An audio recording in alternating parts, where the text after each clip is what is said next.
তাদেরকে এফআইআরে অন্তর্ভুক্ত করার আবেদন আছে এবং যে গুরুত্বপূর্ণ নথি ইলেকট্রনিক ডিভাইস মমতা ব্যানার্জি নিজে ছিনতাই করেছেন সেটা উদ্ধার করার জন্য সিবিআইকে দায়িত্বভার অর্পণ করা এই আবেদন আছে। আমি মনে করি পশ্চিমবাংলার সমস্ত মানুষের এটাই আবেদন। এইভাবে আইন হাতে তুলে কেউ নিতে পারে না। কোন সাধারণ মানুষের জন্য দেশের যা আইন, মুখ্যমন্ত্রী হলেও তার ক্ষেত্রে আইন কিন্তু সমান।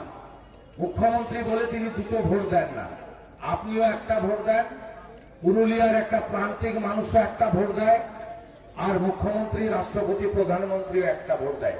আমাদের দেশের সংবিধান বাবা সাহেব আম্বেদকর সেইভাবে তৈরি করে দিয়ে গেছে।